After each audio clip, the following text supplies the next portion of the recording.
Hi everyone, welcome to Cancer Healing Journey Talks.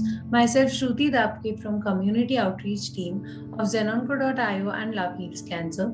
Cancer Healing Journey Talks helps cancer survivors and caregivers to share their journey with vast number of survivors and caregivers who have traveled or been traveling through this journey. This can inspire and motivate them for the faster recovery as well. Firstly, I would like to introduce today's speaker, Ms. Anushka. She's a brain tumor survivor. I'm happy that you're here with us today to share your journey with us. Over to you, ma'am. Please start with your introduction. Absolutely. And thank you so much. I'm really amazed that this is what you're creating for people to share more of their cancer, surviving and thriving stories. One of the things that I always say is I would love for more success stories to be out there because there's so many stories about people losing their life to cancer rather than looking at cancer as the gift that it was for them, like it was for me. So I do want to acknowledge you for that first and foremost. Thank you. That said, my name is Anuschka Alborzian, and in 2017, August of 2017, so I actually just hit 4 years, my life changed drastically, and really it was a rebirth for me. I really see it as a rebirth, and it's an experience I would never take back. So I ended up having headaches probably the years before that. I had headaches and they were not very massive, but they started to get worse and worse over time. And gradually they started to feel like migraine headaches towards probably the spring of 2017, to the point where actually I would start vomiting even just randomly. And I didn't, the mistake was I didn't actually go into the doctor much sooner than I probably should have. And finally, I got to a point where I just said, okay, you know what? I need to go see a doctor about these migraines, or so I thought. And my doctor, she actually mentioned that, you know what, she was an integrative doctor. So she's like, let's just be sure. It sounds like migraine symptoms, but let's just get you an MRI just to be sure. So on August 23rd of 2017, I went in for my MRI, and I went in hoping for a peace of mind, where instead they actually kept me for longer, and they had to put this dye in, it's called contrast, a dye in me, in order to actually really look deeper into the brain and see that there was a swelling in the brain. And instead of going home after the MRI, they actually escorted me into the emergency room, where then they took me to the ICU room, and 5 days later I had to have surgery. So that's really how I came about all of this. And then thankfully they were able to remove the entire tumor. And 6 weeks later, it took 6 weeks for the actual pathology report to come back, which, you know, thankfully I was very present the entire time. And I always say that is so important, to be present and not to be constantly thinking about the past, because then you're going to be worried, or even future, when you're putting fear into how you think it might go, right? So I was very present, and I just kept telling myself and everyone else, no matter what it is, it's all going to work out for my highest good. And I was very much about having the high vibes, the high frequencies, right? So I was very much embodying that. So thankfully, when the prognoses came back, which, by the way, I do not believe in prognoses, it's actually what really ignited the passion within me to become an empowerment health coach and energy healer. So it's actually what I do now, is I work with people that have had cancer, or anything, really anything that's life altering. Then I work with them to make sure they get empowerment and healing for themselves. So really, that prognosis was actually a gift in itself, even though during the time when they told me that I may not have more than, at the time it was actually a stage 3 before it got escalated. So they told me I have 3 to 5 years to live. And my future life, I should say, flashed before my eyes. And I just said, no way. I told the doctor, I was like, no, that's not going to be me. My then fiance, who's now my husband, was sitting next to me, and both of us were like, nope, not me. And he kept saying, not her. That's not going to, just watch, doctor. And then he wanted to get another pathology report, my husband did, because he just wanted to make sure that they didn't make a mistake.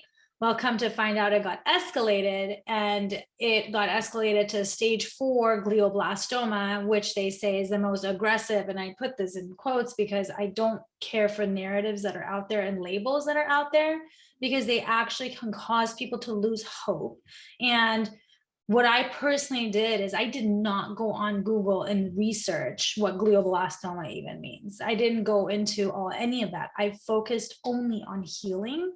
And really what I ended up focusing on is healing my mind, body, and spirit in all the ways. Of course, I did the chemo. It was all intuition based. I did chemo. And the chemo I did was specifically for my brain tumor, the specific kind that I had. I did radiation. I used this one particular treatment that was prescribed called Optune, which at that point I had my head shaved, and you would just put these arrays on my bald head, and it sent frequency, actually, which I'm all about frequency healing, but this is all science-based, which was really fascinating. But it would send frequency to my brain, and it would actually target glio cells. So any fast-growing cells, it would target them and it would stop them from replicating. So that's what I did from the Western standpoint. But I also did a ton of energy healing and energy work and subconscious healing. I completely changed the way I ate, changed my mindset. I mean, what else can I say? I really did it all, and I did a lot of deep shadow work. And that, I believe, is really important too. And so now I'm an energy healer myself, because I found it so fascinating, and I really started realizing that it was meant for me to go through this to become a healer as well. Right. Now, if you have to guide a cancer patient, how you will, like, what all things you will tell him or her? Say Hello. that again? Yeah. So, if you have to guide a person, like a cancer Yeah. patient, how you will guide her or him? So the very first thing I always start with is to check and see if they have fear. And most likely they do, right? I mean, cancer equals fear. And that's what I really want to change, unfortunately, because the thing is when you go further and deeper into the root of cancer, a lot of that actually comes to subconscious beliefs that we have either taken on from past lives, or it could even be from the way that we were raised by our parents, teachers, anything like that, right? And so all of a sudden the subconscious belief gets created, and if we don't do the work around it, then something is going to show up physically. And it could be in the form of cancer, it can be in the form of autoimmune disease or anything like that, right? So the first thing is to really start focusing on, okay, let's see, where's the fear in this? And then going through, and I have a whole fear exercise, which we don't have the time to go through right now, but I go through an entire fear exercise and really have people see that fear, there's no such thing. The fear, when we think about fear of the future, we're making up a story in our head. So really just getting people to see that the only real fear is the fear of, like, let's say a tiger is chasing us, right? So that is true fear. It's in the present moment.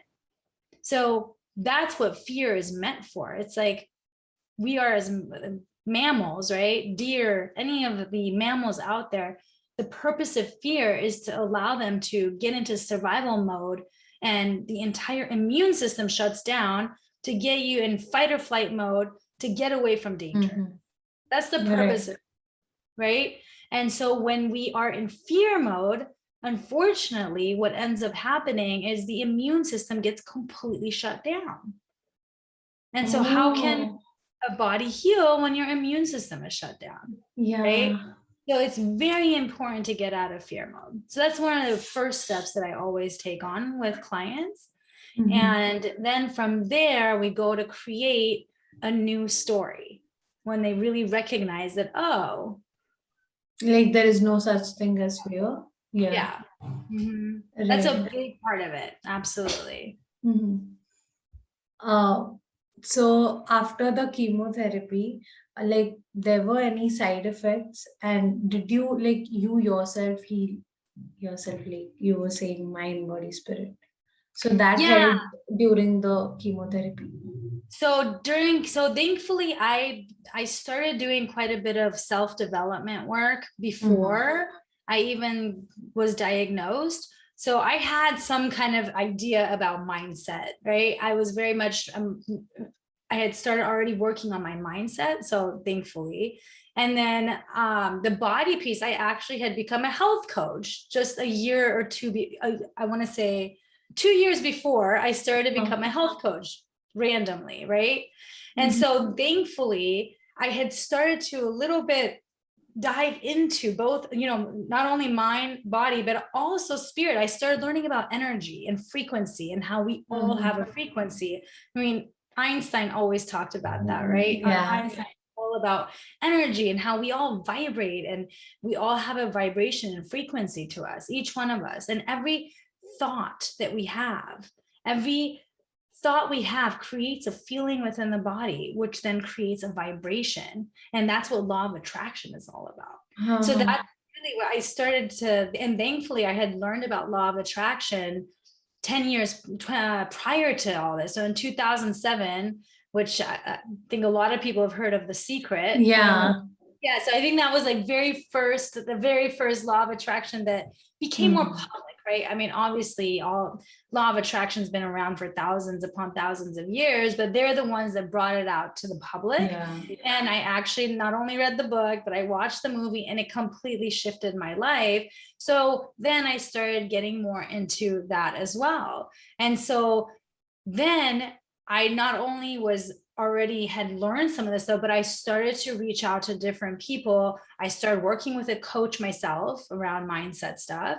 That's why I became a coach, because I'm like, hey, it made a difference for me. So of course, can you imagine if, and I kept telling myself, like, if only she had at least experienced what I experienced, like at least it would have been relatability. Mm-hmm. And now I'm like, at least I can have that relatability with my clients. Well, they'll Yeah. actually say, oh, like you totally understand what it feels like to feel absolutely like nauseous and everything on chemo, right? And chemo, yeah, the side effects it had during chemo, like when I was taking them, yeah, nausea, of course. And that was tough. That wasn't easy. And after the fact, one of the biggest side effects I personally noticed, I did do quite a bit of detoxing afterwards, but one of the biggest side effects I noticed was my short-term memory. And Oh. I did some work around that.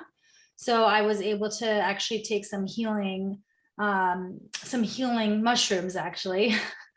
And that's what Okay. really made the Mm-hmm. difference for me. But before that, I actually I couldn't even remember. I'd have to write everything down. Mm. And I sometimes notice sometimes it comes up again, right? Yeah. But it's definitely, I mean, I do for the most part, I've just gone into the habit of writing everything down anyway. Mm. But that is the biggest one that I personally noticed. Yeah. Yeah. Okay. But during these times, like from 2017, once ever like you thought like, why me? Why is it all happening to me? I know you said all the fear factor and everything, but in the end, we all are like thinking somewhere the same. Oh, So yeah, yeah. At the beginning, I definitely, yeah. and here's the thing. Now, because mine happened so quickly, it's like I Mm-hmm. had no time to process. I had Hmm. to get into like high vibe mode right away. Right. Right. So the first time around, I never thought, why did this happen to me? Now, I had a scare last year in 2020, right when Mhm. COVID hit too, on top of Yeah. it. I went in because I go and get MRIs every 4 months. So I went in for my MRI, and all of a sudden they say, oh, there's something there. It looks like there might be a possible regrowth. Well, that's when fear really hit me. And it wasn't even the fear of, oh, I'm going to have a brain tumor again. And it wasn't the fear of like, oh, I'm going to die. It was more the fear of like, what did I miss? I feel like I did everything. Like, what could I have Yeah. missed? Right. And of course, in those moments, there was definitely like, why is this happening to me? We all go down that. We all Yeah. go, at first, we become very victim to it. Right. where we think life is happening to us rather than thinking, hey, maybe life is happening for us, right? So for me, there were so many gifts in this. For me, it allowed the second time around, even though it ended up only being scar tissue, thankfully, there was no regrowth. And I'm still pretty good. Like when it comes to eating, I'm very much on top of it. I hardly eat meat anymore, maybe here and there, if anything, fish, right? I'm like, I barely have dairy. I've gone pretty much vegan with all my dairy stuff, right? So I'm very particular about what I put in my body as well. Yeah. So I do maintain this even 4+ years later, right? But the thing is when you have an experience like that, you have to start looking at, okay, well, what was the gift in all of it? And the gift was I can have relatability with my clients now and really understand the fear that they have, right? Which I didn't understand at first, and really understand that, yeah, I definitely got into victim mode. And I was like, oh my God, why me? Why me? Which instead looking at it is like, okay, well, what's the gift in this? But it takes time to get there. You don't just jump into what's the gift in this when you're like, why me, right? You gotta when it happens to us, like if it is the second person or the third person, it is like, oh, why is it happening to them? But we don't have that fear factor, or I don't know. I mean, yeah, I can understand. So what are your 3 life lessons after cancer, like because of cancer, we can say?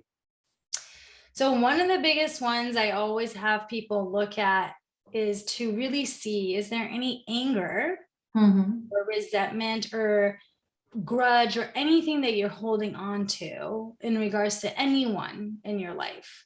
One of the things I realized, the more and more I work with people and the more I especially talk with those that have some type of cancer, one of them is always that there is some type of anger or resentment that they've been holding on to.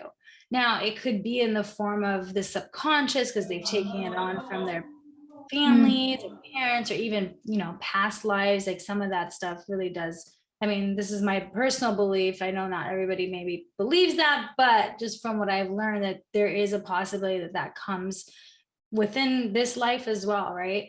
And so that's one of the biggest things, like really work on releasing those deep wounds that you have within. I know 100% I had that.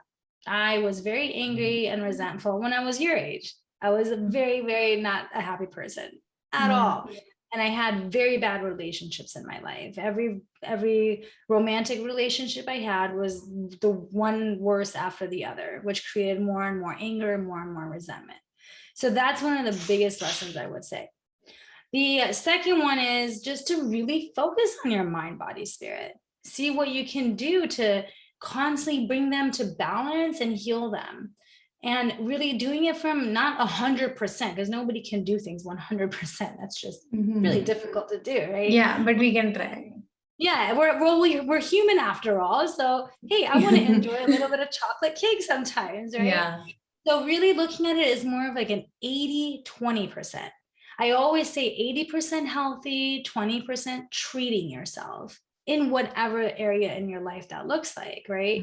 So not just that goes with people too, making sure you have the people around you are bringing you 80% joy and maybe 20% not so much joy, right? Now, if it's the other way around, you might want to think about those people in your life, having conversations with them, right? Because let's face it, when people are low vibing and 80% of the time, they're going to bring you down too, right? So do you want toxicity in your life or do you want positivity in your life? And so that's like another really big one. And the third one, and I feel like that's like a big number too, and the third one is always seeking the gift in everything. And I really believe that there's a gift in everything. And I know there's some really, really difficult situations that we all face. And even in those, there's always some lesson learned, some gift or gifts that come out of it, as difficult as it may be. And I know it's tough to see it in the moment, but there's always that. And one day I plan to write a book called Cancer as a Gift. I don't know when that day will be, but it will come someday. Yeah, that's for sure. And one advice or suggestion for a cancer patient who is going through the same journey as yours? The advice, I mean, it would be, again, to really start looking at the fears, right? And releasing those fears and releasing any anger and resentment and sadness.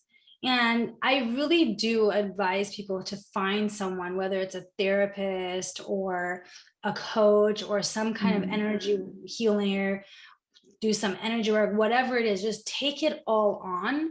And the biggest thing I always say, the biggest advice I give is don't listen to the prognosis. That causes you to lose hope. And I'm so against prognoses. And Deepak Chopra, actually, he's the one that mentioned it. He's like, diagnosis is one thing. Diagnosis, listen to it. It's what it was. It's the label of what it was. Prognosis is a predicted future. So no one is playing God in this world to tell you how much you have to live. We each have our own unique fingerprints and our own unique DNA. And statistics are just statistics. So if we start listening to statistics, by the time that we're looking at statistics of whatever it was, we're already so much far more. Right. So that is probably the number one advice that I have is don't let the prognosis cause you to lose hope. Yes. And like, is there any simple way of like losing the fear, as you mentioned earlier? Like, just lose all the fears you have, you mentioned, right? So is there any way, or like a very simple way which like we can do? The simplest way is just looking at it as that let's see, how can I put it? Because when you look at it, that it's not happening. When something, like, let's say, what's the fear? Right? Yeah, we don't even know sometimes like what is the exact fear in our mind. So even with that, but it's no, most people know what they fear, though. Yeah. You know what your fear is, right? Right. But if you look at it and you're like, okay, is this fear happening right now in this current moment? And if it's not happening right now in this current moment, then you're just creating something in the future. Okay. Therefore, it's not real. Okay. And I know it takes some work around that, right? But the point of it is we have infinite possibilities of creating a version of the future story. Yeah. So I choose the one version that's fear related, right? So then there's of course work, and that's why I say it makes a difference to work with a coach, because then you get practice areas and you have someone that you can bring the fears to. And, they can exactly guide you what it is, right? Well, they can actually, exactly, guide you how it is and hear things that you may not really fully understand. I mean, if you give me an example maybe of a fear, then I can maybe walk you through it, right? Right now we're talking more general. Yeah, right. It's a bit different, right? Yeah. But really, the biggest thing I would say, if we're going to talk about generally speaking, is we have infinite stories that we can create for our future, for a future. Right? Infinite possibilities. And one of them is fear related. Okay. Only one. Well, it could be, but I'm just saying. Okay. But it's like fear. Fear is one. Right. I mean, I'm talking about fear, and it could be multiple stories from fear, but there's stories of happiness. Yeah. Stories of excitement, right? That's what I'm talking about. Yeah. So when you're looking at it, is like, what are you going to choose to create in your future vision? And are you focusing on fear stories, or are you going to focus on other kinds of stories? Yeah, the happy, the exciting. Becomes your choice. Yeah. So that's what that's one of the biggest things I do, is really work on having people recognize that. Right. And then create a new story, like a new future vision. Yeah. So now if you have to sum up your journey in just one line, what it would be? In just one line. So the line I always use is, life is a healing journey. Yeah. And embrace it. Embrace every layer. We're like an onion. I truly see each human being as an onion with infinite layers. And we're constantly healing and peeling each layer. Nice. And it's never ending. It's never ending, because that's what we're here for on this earth, is to heal and get further up to the highest good and to really ascend, right? So that's like, I would say my journeys, that's what it brought me to, is to really recognize that life is a healing journey. Yeah. There's no fixing to be done, just healing to be done. Okay, then. Thank you for your valuable time. I'm sure this session really motivates people out there who have traveled or been traveling through cancer. It was lovely having you here today. Once again, thank you so much. Oh, absolutely. And if anyone ever wants to reach out to me, you can always go to my website as well, and I can send you that. It's healingwithanuschka.com. But yeah, I can definitely send you that as well, and they can check out more about my story. Yeah, thank you so much.